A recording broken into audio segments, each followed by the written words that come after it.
Good Friday morning. Good Friday morning. Welcome back to another episode of PT on Ice, the live show. Thank you for tuning in live if you are.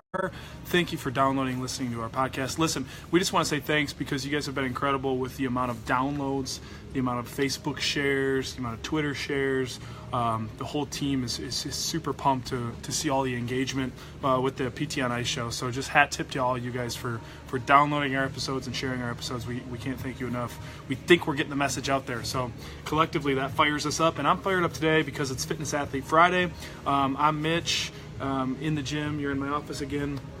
And I'm super excited to be talking about what we're talking about today, which kind of gives it away in the title a little bit, right? So stole the anticipation from you guys there. But we're looking at rEMOMs, trademark by the way. I'm trademarking that, and why we think that they can really be a solution for exercise prescription issues in and out of the clinic.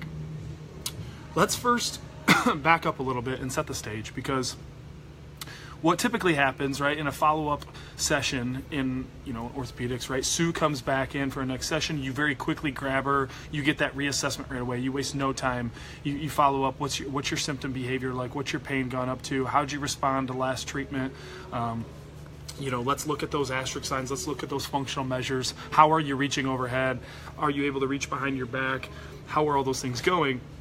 And Sue gives you all that information, and then maybe you jump on the table, and maybe your preference is to do some manual therapy for a few minutes. Maybe you're using some interventions, whatever have you. You're using 10, 15 minutes maybe one-on-one time with Sue working on that shoulder, and then you're left with somewhere in the vicinity of maybe 15 to 25 minutes to get some solid exercise done.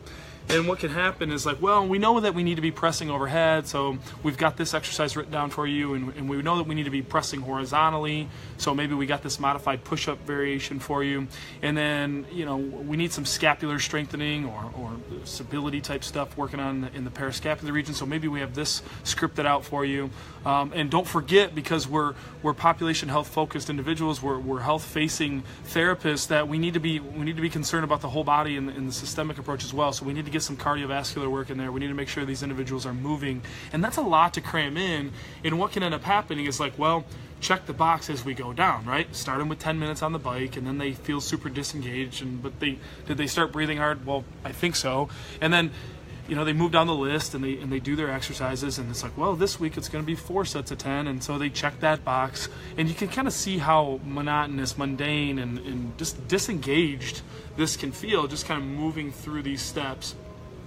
Where I think that we can have a really big impact is restructuring the work that needs to be done for this individual in a different style of training. A style of training that's more familiar with athletes, particularly in the CrossFit environment, but not exclusive to that.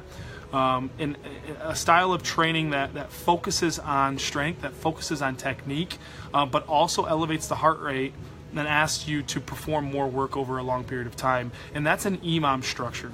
And what an EMOM stands for is an every minute on the minute.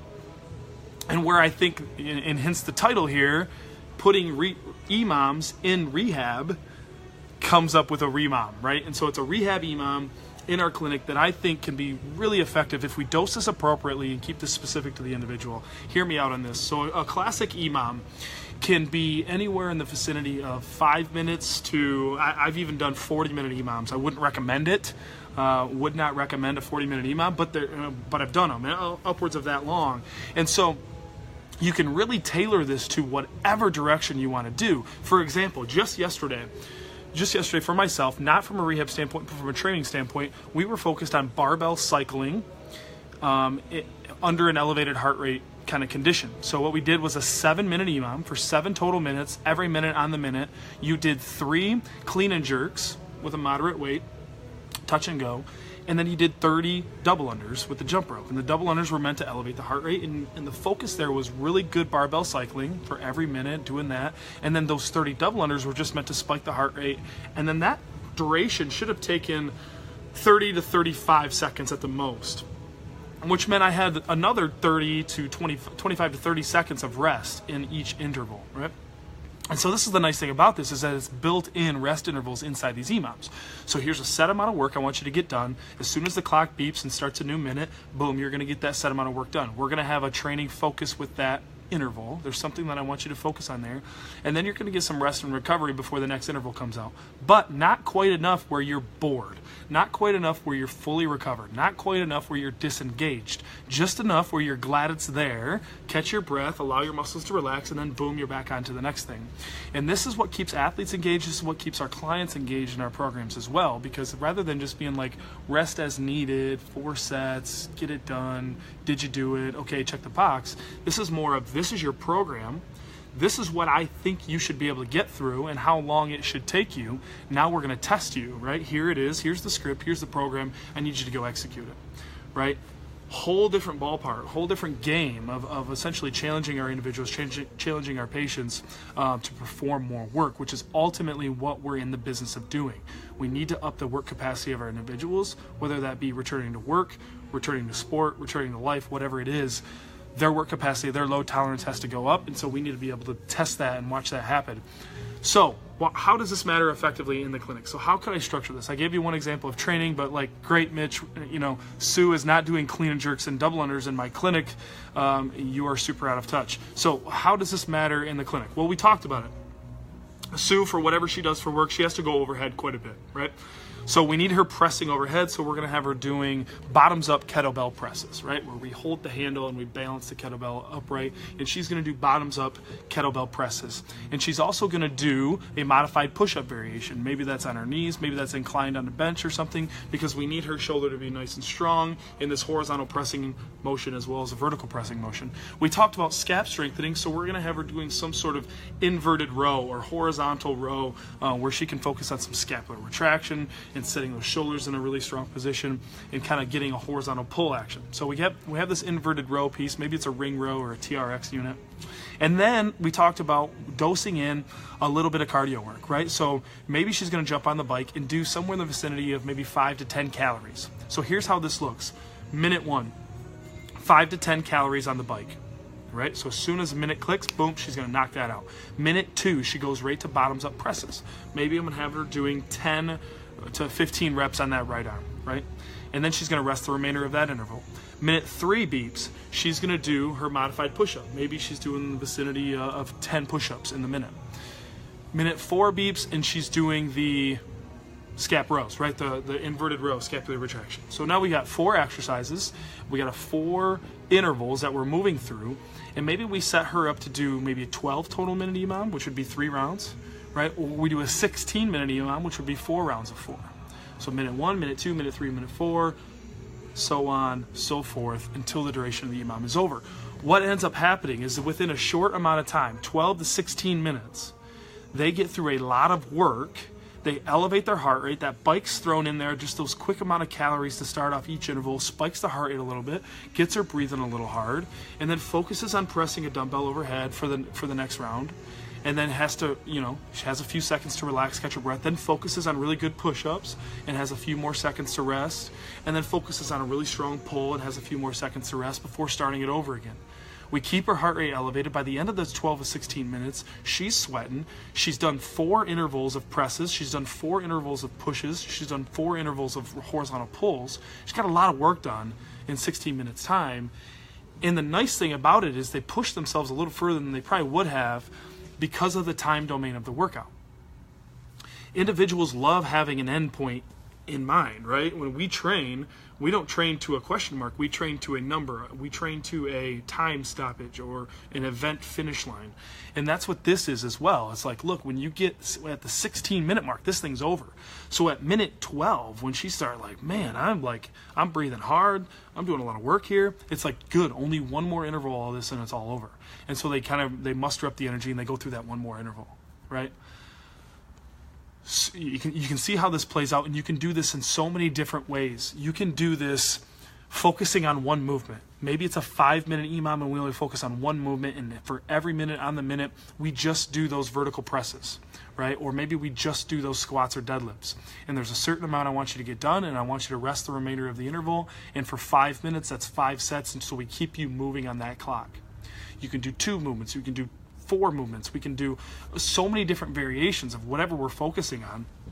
You can go back-to-back imams, a 5-minute imam followed up by a 10-minute imam where we focus on a couple different things in there.